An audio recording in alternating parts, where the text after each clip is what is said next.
आज हम लोग जानेंगे आप प्रभावता का नियम incomplete dominance, law of incomplete dominance. इससे पहले वाले क्लास में आप लोगों को हम मोनोहाइब्रिड डाईहाइब्रिड क्रॉस के बारे में बता चुका हूं। आप सही से रिवीजन उसको कर लीजिएगा क्योंकि दोनों ही इंपॉर्टेंट क्वेश्चन है। मैं ज़्यादातर इंटरमीडिएट का मोस्ट इम्पॉर्टेंट क्वेश्चन पे आपका मैं चर्चा कर इम्पॉर्टेंट क्वेश्चन के बारे में मैं ज़्यादातर क्वेश्चन चर्चा कर रहा हूँ। तो आप प्रभावता का नियम क्या है, ये अर्थ से ही आपका निकल रहा आ का मतलब यहाँ पे न हो रहा है। प्रभाविता मतलब प्रभाव नहीं पड़ता है। प्रभाविता का मतलब प्रभाव इफेक्ट, आ का मतलब नो मतलब नहीं, जिसपे प्रभाव नहीं पड़ता है। तो आइए क्या पे प्रभाव नहीं पड़ता मैं बतलाता हूँ आप लोगों को। देखते हैं तथा कि जब दो विपरीत लक्षण के बीच क्रॉस कराया जाता है तो प्रथम पीढ़ी से उत्पन्न जो संतान होता है उस पे पूर्ण रूप से पेरेंट्स का पूर्ण रूप से प्रभाव नहीं पड़ता है। तो पेरेंट्स का पूर्ण रूप से प्रभाव नहीं पड़ता है, इसी को बोला जाता है अप्रभाविता का नियम। जिस तरह से आपको देखिए लिखा हुआ है, जब दो विपरीत लक्षण के बीच क्रॉस कराया जाता है तो प्रथम पीढ़ी से प्राप्त जीव पर माता पिता मतलब पेरेंट्स का पूर्ण रूप से प्रभाव नहीं पड़ता है, उसे अप्रभाविता का नियम कहते हैं। अब जानते हैं कैसे नहीं पढ़ते हैं, ये चीज को लोग देखते हैं। इसके लिए मेंडल का नियम फेल होता है। और मेंडल देखिए इसके लिए क्या करते हैं, मिराबिलिस जलप्पा पौधा का नाम है ये मिराबिलिस जलप्पा। मिराबिलिस जलप्पा के एक रेड फ्लावर चूज करते हैं और एक व्हाइट फ्लावर चूज करते हैं। तो देखते हैं रेड फ्लावर और व्हाइट। देखिए मिराबिलिस जलप्पा के रेड फ्लावर और व्हाइट फ्लावर, देखिए जोड़ा में होता है इसलिए हम जोड़ा में लिखे, ठीक ना। तो रेड फ्लावर और व्हाइट फ्लावर के बीच क्रॉस कराया तो प्रथम पीढ़ी में हाइब्रिड पिंक फ्लावर प्राप्त होता है। पिंक फ्लावर प्राप्त हुआ, जैसे देखिए यहाँ पे रेड फ्लावर और ये क्या है व्हाइट फ्लावर। अब ये दोनों के बीच में क्या कराया गया, क्रॉस कराया गया। जैसे ही क्रॉस कराया गया तो ये प्राप्त हुआ, क्या हुआ, हाइब्रिड पिंक फ्लावर। देखिए रेड है व्हाइट, रेड और क्या है व्हाइट। तो यह तो है ना, यहाँ पे चितकबरा आना चाहिए था, ये तो सफेद लाल आना चाहिए था, लेकिन दोनों नहीं आ रहा है। यहाँ आ रहा है क्या, पिंक आ रहा है। पिंक मतलब गुलाबी, इसका मतलब इस पे प्रभाव नहीं पड़ा। तो हाइब्रिड पिंक फ्लावर प्राप्त होता है, इसी को कहा जाता है अप्रभाविता का नियम। इसके साथ इसमें मैंने और बताया है कि इसका फिनोटाइपिक और जीनोटाइपिक भी हम लोग जानेंगे।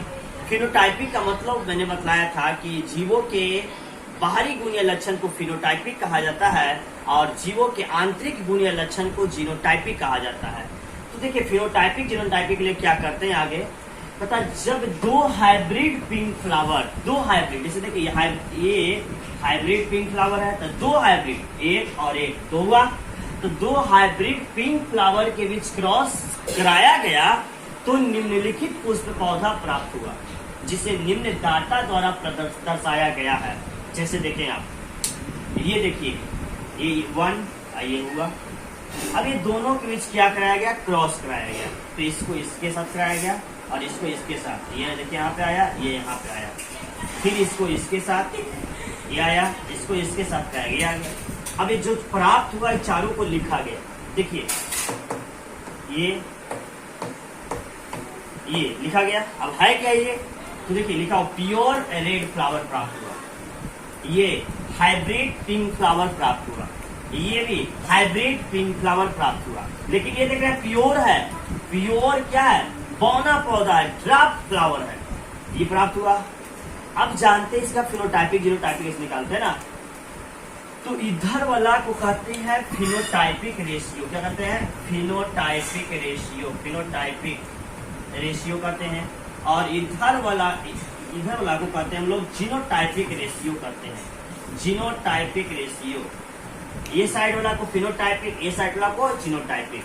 तो देखिए यहाँ पे देखना है हमें कि रेड फ्लावर कितने हैं, रेड फ्लावर चूज कीजिए। तो देखिए रेड फ्लावर एक है, एक लिखाएगा। पिंक फ्लावर कितने हैं, तो 2 है, 2 लिखा गया। ड्राफ्ट फ्लावर कितने हैं, 1 है, 1 लिखा गया। इसका फिनोटाइपिक रेशियो 1:1 आएगा, ठीक है। अब आते हैं जीनोटाइपिक रेशियो। देखिए ऐसा कैपिटल R 2, ऐसा किए वो है, सिर्फ 1 है इसलिए 1 लिखे। इसका देखिए ये कैसा है, 2 capital R small r, capital R small r, देखिए ये 2 है, ये देखिए ना, ये अर्थात आप देख सकते हैं कि अप्रभाविता का फिनोटाइपिक और जीनोटाइपिक समान होता है, मतलब 1:2:1 होता है। का नियम हम लोग अभी जानेंगे। इससे पहले वाले वीडियो, इससे पहले हम आपको अप्रभाविता के बारे में बता रहे थे, अप्रभाविता का नियम, लॉ ऑफ इनकम्प्लीट डोमिनेंस। लेकिन अब हम लोग जानेंगे लॉ ऑफ गुड डोमिनेंस। तो अप्रभाविता में बताए थे कि मतलब न प्रभाविता माने प्रभाव, जिसपे प्रभाव नहीं पड़ता है। लेकिन सप्रभाविता, स का मतलब हाँ, प्रभाविता का मतलब प्रभाव, मतलब जिसमें प्रभाव पड़ता है। तो जब दो विपरीत लक्षण के बीच क्रॉस कराया जाएगा तो प्रथम पीढ़ी से प्राप्त जीव, जो प्रथम पीढ़ी से प्राप्त जीव होगा, उस पर गुण या लक्षण पेरेंट्स का पूर्ण रूप से प्रभाव पड़ता है। मतलब पेरेंट्स का गुण या लक्षण पूर्ण रूप से प्रभाव पड़ता है, तो उसे कहा जाता है सप्रभाविता का नियम। जिसने कि लिखा हो, जब दो विपरीत लक्षण के बीच क्रॉस कराया जाता है तो प्रथम पीढ़ी से प्राप्त जीव का गुण या लक्षण पेरेंट्स पर पूर्ण रूप से प्रभाव पड़ता है, उसे सप्रभाविता का नियम कहते हैं। कैसे प्रभाव पड़ता है? जैसे कि उसमें प्रभाव नहीं पड़ता है तो उसको हमने बताया था। इसमें प्रभाव पड़ता है तो हम लोग देखते हैं, इसके लिए मेंडल ने, इसके लिए क्या किया जाता है, एक रेड काव और एक व्हाइट काव को हम लोग चूज करते हैं। इसलिए कि रेड काव एक व्हाइट काव, ये दोनों के बीच क्या कराते हैं, क्रॉस कराते हैं। तो रेड काव और व्हाइट काव के बीच क्रॉस कराया जाता है, तो ये प्राप्त होता है हाइब्रिड रोन काव प्राप्त होता है। हाइब्रिड रोन काव का मतलब चितकाबर। रोन काव तो क्या होता है, चितकाबर। और चितकाबर का मतलब आप जानते हैं कि सफेद और लाल। तो इसमें आप देख रहे हैं कि सफेद और लाल मतलब पेरेंट्स का पूर्ण से प्रभाव पड़ रहा है। लेकिन आप प्रभाव तो हम देखते हैं, पिंक आया था, गुलाब, उसमें ना सफेद था ना लाल था, इसलिए उसमें प्रभाव नहीं पड़ा। लेकिन इसमें रोन काव प्राप्त हुआ, हाइब्रिड रोन काव प्राप्त हुआ, मतलब पेरेंट्स का पूर्ण से प्रभाव पड़ता है। तो पेरेंट्स का पूर्ण से प्रभाव पड़ता है तो उसे सप्रभाविता का नियम कहते हैं, लॉ ऑफ गुड डोमिनेंस कहते हैं। अब जानते हैं हम लोग सप्रभाविता का फिनोटाइपिक रेशियो और जीनोटाइपिक रेशियो। जैसे कि अप्रभाविता का मैंने आपको फिनोटाइपिक रेशियो और जीनोटाइपिक रेशियो बतलाया था। तो सप्रभाविता में देखते हैं अब क्या करते हैं, दो हाइब्रिड रोन काव के बीच क्रॉस कराया जाएगा। दो हाइब्रिड रोन काव, देखिए हाइब्रिड रोन काव के बीच क्रॉस कराया जाएगा तो निम्न काव प्राप्त होते हैं, जिससे डाटा के द्वारा प्रदर्शित किया गया। जैसे देखिए ये एक हो गया हाइब्रिड रोन काव, ये हाइब्रिड रोन काव, अभी दोनों के बीच क्रॉस करा रहे हैं। देखिए ये आया, इसी तरह से ये प्राप्त हुआ, और ये जो चारों प्राप्त हुआ इसे यहाँ पे लिखा गया आपका। तो इसे कहेंगे प्योर रेड काव, इसे कहेंगे हाइब्रिड रोन काव, इसे कहेंगे हाइब्रिड रोन काव, इसे कहेंगे प्योर व्हाइट काव। अब जानते हैं आप कि ये साइड वाला को फिनोटाइपिक रेशियो कहा जाता है और ये साइड वाला को जीनोटाइपिक रेशियो कहा जाता है। देखिए तो प्योर रेड काव कितने हैं, एक, तो एक लिखें। रोन काव कितने हैं, 2, तो 2 लिखें। व्हाइट काव कितने हैं, तो एक, तो एक लिखें। इसका फिनोटाइपिक 1:2:1 होगा। जीनोटाइपिक जानते हैं उसी तरह से। देखिए ये प्योर रेड आर के वो है, 1 है। ये हाइब्रिड आर कौन है, 2 है।